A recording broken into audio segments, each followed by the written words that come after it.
Hey guys, welcome back to the channel. Welcome to a brand new movie review, but today's going to be something a little different because it took me so long to get a video out about Guardians of the Galaxy Volume 3. We're going to be doing a full spoiler review, talking, open about the film. So if you have not seen it and you are interested in seeing it, maybe not watch this until after you have seen it, but make sure you do hit that subscribe button and like the video, as that helps us grow towards 250 subscribers and get noticed in the wacky YouTube algorithm. Now, let's talk all about Guardians of the Galaxy Volume 3. Of course, this film is directed by James Gunn, the new studio head over at DC. This is his final film with Marvel, closing out his trilogy with the characters that he brought to life way back in 2014 with the first Guardians of the Galaxy. And of course, they're all back for the ride. Chris Pratt as Star-Lord, Zoe Saldana as a Gamora, a different Gamora, but Gamora nonetheless. We get Vin Diesel back as Groot. Now he's like big, strong, swole Groot. We get Bradley Cooper back as Rocket. We get Karen Gillan back as Nebula. We get Palm back as Mantis. Dave Bautista back as Drax, Sean Gunn back as Kraglin, and this time Cosmo the Space Dog joins in on the fun, and so does Will Poultner as Adam Warlock, which is a character we've been waiting for in the MCU for a very long time, probably like 6 years at this point, so it's cool to finally see him. And I'm going to start right off. I see a lot of people saying Adam Warlock's the big negative aspect of this film. I like Adam Warlock in this film, but I can separate this Adam Warlock from the Adam Warlock in the comics. The comics one is older, wiser, more serious. This one's a younger version, and that's okay. If we get to see more of him, throughout the next 10 years, he'll probably grow into that more serious, wizened Adam Warlock throughout his adventures with the team and on his own, I'd assume. And I think it just give it time to grow. I love Will Poultner as an actor, and I'm glad to see him getting this big shot. And I did not mind his portrayal whatsoever of Adam Warlock. I like how it was done, and I hope to see him in more stuff. And of course, the guy from Peacemaker. I don't even want to try to butcher the pronunciation of his name, but he's in Peacemaker. He's fantastic, and he was great as the High Evolutionary, one of the most wicked, evil villains we've ever seen in the MCU, right up there with Thanos, right up there with like Killmonger, just one of the best we've ever seen, possibly the most sinister we've seen. Like he has similar ideals to Thanos, but his just feels like, I don't know, dungier. Maybe it's because he's doing it to animals and stuff, like, and we care more about animals. Maybe that's why, but it just felt icky and gross every time he came on screen. One of my negative aspects about the film actually does involve the High Evolutionary. It just, does he ever just talk? Like, he's always yelling, like, calm down, man. Calm down. You're up here. Bring it down here. It's okay, High Evolutionary. Just relax. You'll conquer the universe.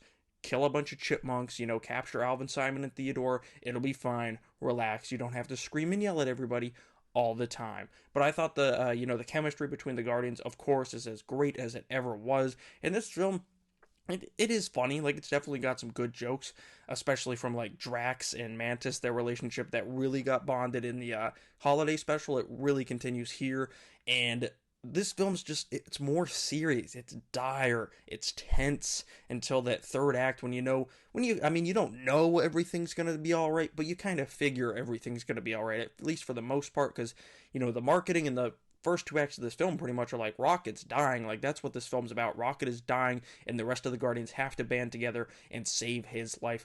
And as I said, we're spoiling stuff, so they do that, and it's like, oh, thank God. But then they keep teasing dire stuff, like Rocket doesn't show up when everyone else gets off the ship at the end, and it's like, what the hell, what's going on there?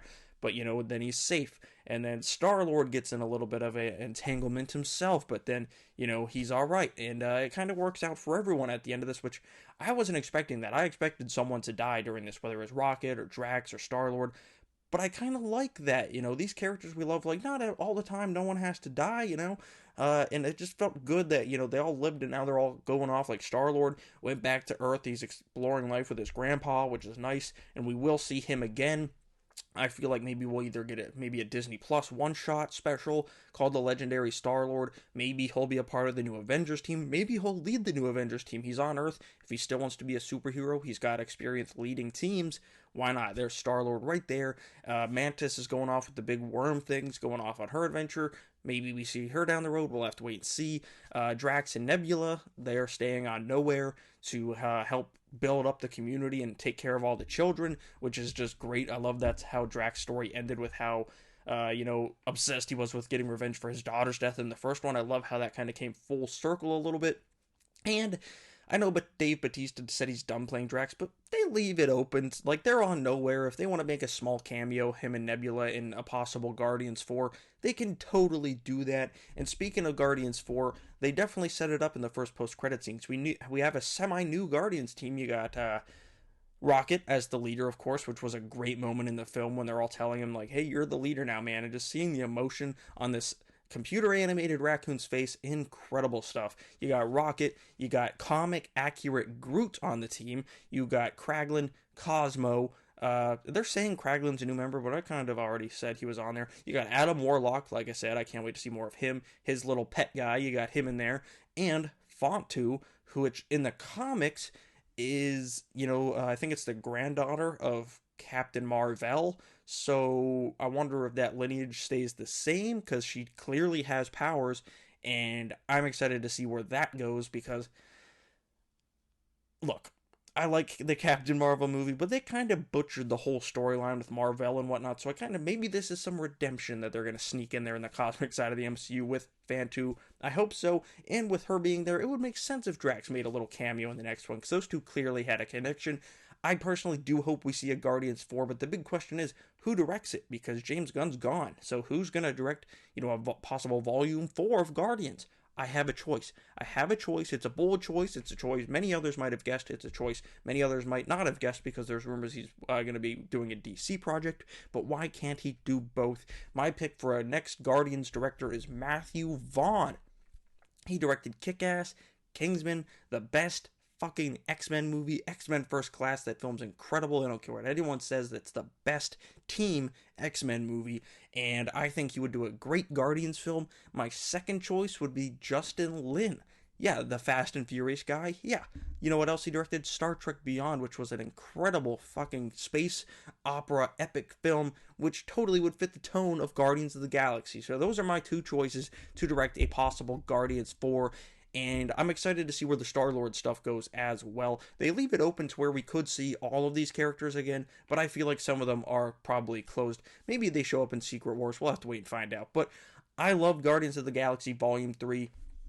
I can't believe I'm saying this, because I didn't think we'd get a new edition this big. I think this might be in my top 5 favorite MCU films, and that feels so good to say, because I liked Wakanda Forever. I liked it a lot. I thought it was a damn good film, actually, but Ant-Man Quantumania, kind of a miss. Thor Love and Thunder was a huge miss. Doctor Strange 2, kind of a miss. We've had some really good stuff in Phase 4 and 5, but we've also had some not so good stuff in Phase 4 and 5, and this is just incredible. Easily, I love Spider-Man No Way Home, don't get me wrong. I love that film.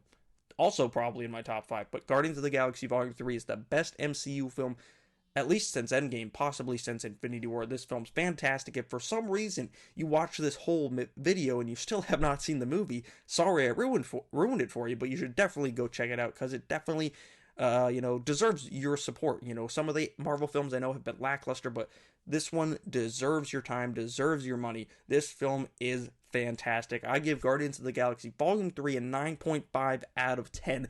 The only problem I have with it is the High Evolutionary screaming all the time like he's talking to a bunch of deaf people. Like, that's the only problem I have with this movie. I've seen it twice already, and I'm definitely seeing it again in theaters before it leaves. Let me know down in the comments below with what you thought of Guardians of the Galaxy Volume 3. Were you pleased? Were you let down? Did you think like Nova was going to show up and you were bummed about that? Do you think it should have tied into the bigger not Infinity Saga, but the Multiverse Saga? Are you happy it didn't tie into the Multiverse Saga? Let's chat all about it down in the comments below. And where do you think the Guardians are going to go from here? Let's talk down in those comments below. Make sure you subscribe to the channel and like the video. And I know I took a few days off, very hectic weekend, but we're back. I got some videos we're shooting tonight, so we're going to have plenty of content coming to the channel. So hit that subscribe button. Thank you all for watching. I'll see you guys right here next time.